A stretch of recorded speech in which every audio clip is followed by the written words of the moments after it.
नमस्कार मैत्रिणींनो, चला आज करूया आपण चटपटीत आलू आणि खमंग पालक पुरी. आता त्यासाठी आपण भाजी करून घेऊ. आधी कढईमध्ये तेल घालायचं, जिरे मोहरी बारीक कट केलेलं लसूण घालायचा आणि धने आणि बडीशोपचा जाडसर कूट करून याच्यामध्ये घालायचा. आता याच्यामध्ये हळदी पावडर, जिरा पावडर, मिरची पूड घालायची. आता हे मसाले परतून घ्यायचे आणि याच्यामध्ये आपल्याला उकडलेला आलू घालायचा आहे बारीक कट केलेला.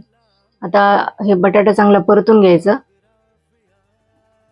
बटाटा चांगला परतून झाला की याच्यामध्ये चवीपुरतं मीठ घालायचं, आमचूर पावडर घालायचे अर्धा चमचा आणि चांगलं परतून घ्यायचं. त्याच्यामध्ये बारीक चिरलेली कोथिंबीर घालायची आणि परत एकदा भाजी चांगली मिक्स करून घ्यायची. आपली चटपटीत आलूची भाजी तयार झाली. आता आपण पालक पुरी करायला घेऊ. आता इथं पालक मी निवडून स्वच्छ धुवून घेतली आणि ही पालक आपल्याला उकळून घ्यायची. खूप जास्त शिजवण्याची गरज नाहीये, फक्त आपल्याला नरम होऊ द्यायची. आता ही पालक आपल्याला थंड पाण्यामध्ये काढायची. थंड पाण्यातून काढून पिळून घ्यायची आणि मिक्सरच्या भांड्यामध्ये टाकायची. त्याची आपल्याला प्युरी तयार करून घ्यायची बारीक.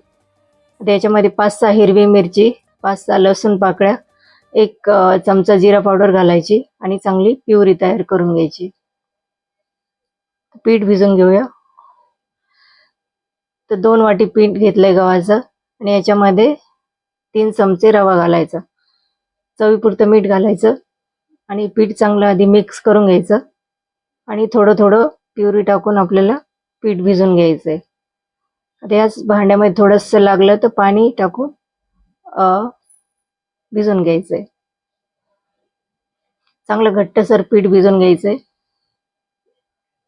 याच्यामध्ये बिलकुल तेल नाही टाकायचंय, नाही तर मग पुरी तेलकट होती. तर पीठ भिजून झालं, छोटे छोटे गोळे तयार करायचे आणि आपल्याला पुरी लाटून घ्यायची. थोडेसे 2-3 थेंब तेल टाकायचे आणि पुरी लाटून घ्यायची. याच पद्धतीने सगळ्या पुऱ्या लाटून झाल्या. आता आपण पुरी तळून घेऊ. तेल चांगलं कडकडीत गरम होऊ द्यायचं आणि मग पुरी टाकायची. आपली गरमागरम खमंग पालक पुरी तयार झाली आहे आणि चटपटीत आलूची भाजी.